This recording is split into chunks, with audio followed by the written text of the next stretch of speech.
Assalamualaikum warahmatullahi wabarakatuh. Salam rahayu bagi kita semua pecinta peksi aji atau burung aji, burung sakti. Alhamdulillah, pada kesempatan kali ini saya ingin bercerita tentang pengalaman saya mengombyok perkutut. Nah, ini ternyata dalam ombyok itu banyak sekali macam-macam katuranggan. Bagi pencinta katuranggan ini, wah, ini pengalaman cerita yang bagus. Jadi ceritanya begini. Ketika saya ngombyok, kebiasaan saya ngombyok itu ketika sampai di depan kurungan ombyok itu, saya sebelum lihat burung atau milih-milih burung itu, saya selalu berdoa. Ya doanya itu ya bismillah sama sholawat. Terus doanya begini, niat insun pados rejeki wujuding perkutut aji, perkutut katuranggan saking kersane Gusti Allah. Amin. Kagem jabang bayine. Nah, nama saya Bin, bapak saya. Terus langsung 5 menit, kadang 3 menit itu tiba-tiba perkutut-perkutut yang berkaturanggan itu pada nampak. Anehnya nampaknya itu satu persatu. Itu kemarin saya dapat kidang kencono itu 2 ekor, tembus semua, tembusannya sudah masuk semua. Nah, kebetulan betina, karena saya kalau betina itu katuranggan kurang mantep kalau nggak jantan. Benarnya kalau katuranggan itu nggak masalah walaupun betina, cuman karena betina saya nggak ambil, ada orang yang suka saya kasihkan 2 kali. Itu katuranggan kidang kencono. Terus sebelumnya juga itu udan mas. Kalau udan mas itu ada, itu saya bawa pulang, itu udan mas. Terus muncis, salah satunya muncis ini Kusumo Wicitra. Terus plus muncis ini kalau kena sinar matahari siang itu semu kehijauan juga. Samberilen ini, si ucil ini. Nah, terus ada juga singkir sengkolo itu saya dapat sampai 3 kali itu. Ini yang terakhir ini saya saya rawat sendiri. Nah, ini singkir sengkolonya. Ini yang singkir sengkolo. Singkir sengkolo plus kidang kencono. Nah, singkir sengkolo plus kidang kencono. Ini. Terus yang ini yang udan mas. Udan mas ini. Ini datang sendiri, maksudnya itu mendekat di kurungan ombyok itu. Itu talang. Kalau yang ini talang mas. Talang mas. Kebiasaannya sukanya tidurnya tuh di bawah, di depan pintu. Kalau yang ini ajib lagi nih. Ini sama, ini tidurnya sukanya di bawah juga, itu depan pintu mesti itu. Ini ada yang mengatakan pancuran mas, ada yang mengatakan banyu mili. Ini burungnya gagah. Ini waktu diombyok itu bulunya amburadul.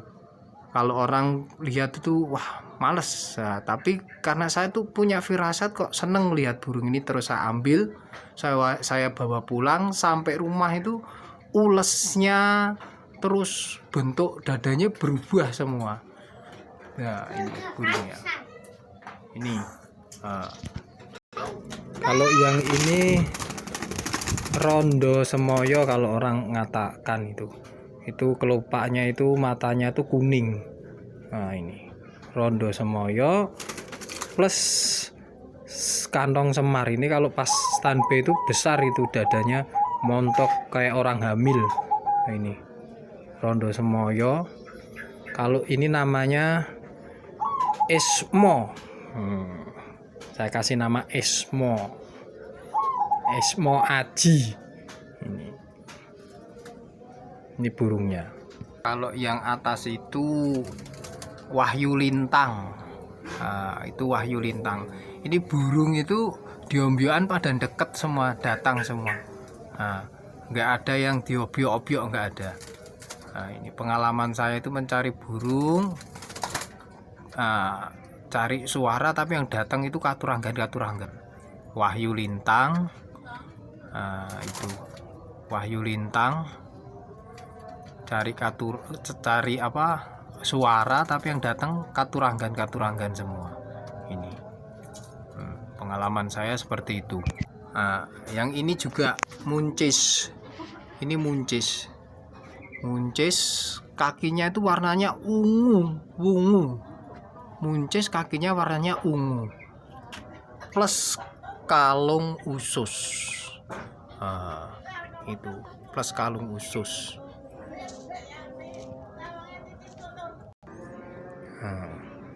Ini si ucil. Memang pengalaman ini. Jadi kalau kita itu memang jadi pelajaran. Memilih apapun, barang atau apa saja yang ingin dijadikan kelangenan atau dijadikan apalah, itu memang diawali dengan doa itu baik. Itu di ngombyok kayaknya sepele. Doa sebelum ngombyok nampaknya sepele, tapi ini pengalaman saya pribadi. Jadi setiap saya ngombyok itu dengan doa. Jadi kemarin juga pernah itu di ombyokan itu semar lungguh. Burung capek itu duduk langsung di depan saya itu di kurungan ombyok itu. Semar duduk, terus samberilen juga keluar itu. Ya memang ini pengalaman orang mungkin dalam ngombyok masing-masing. Ada orang yang sebelum dapat kutut ngimpi dulu, ada yang sebelum dapat kutut ketemu ular dulu, macam-macam. Saya juga pernah dapat lurah itu, cuman lurah. Ini cuma pengalaman ya. Lurah itu malam tak taruh dalam rumah. Terus malamnya itu saya didatangi setengah sadar, itu kodamnya itu jin ya. Ini jinnya itu besar banget, besarnya itu setinggi rumah. Wah, itu cuman gak selang berapa hari itu, karena ternyata kodamnya negatif ya, kodamnya itu negatif, energinya negatif. 4 hari kalau enggak 5 hari itu terus kututnya mati itu. Dan ciri pundennya juga terlihat. Kututnya itu kita kan kalau belajar dari sesepuh kita itu ciri-ciri fisik perkutut kunden itu kan kita bisa lihat. Itu ternyata setelah diperhatikan, perkutut pekunden, kutut kunden dengan kodam kemudian berenergi negatif. Ini jadi kalau ada kutut yang berenergi negatif itu kita pelihara. Kebetulan mungkin di rumah kita ada energi positif yang besar ya. Kalau perkututnya itu enggak sinkron atau enggak cocok, itu kalau enggak mati ya lepas kayak itu. Jadi pengalaman. Jadi ngutut cari perkutut ombyok sebelum mencari diawali dengan doa, ini sangat penting. Ini pengalaman ya, pengalaman kita berbagi pengalaman. Terima kasih. Itu saja dari saya, ada kebenarannya semua dari Tuhan. Adapun kesalahannya mohon dimaklumi dan dimaafkan, karena kita sama-sama masih belajar juga, karena saya juga masih belajar juga. Akhir kata, wassalamualaikum warahmatullahi wabarakatuh. Salam Rahayu.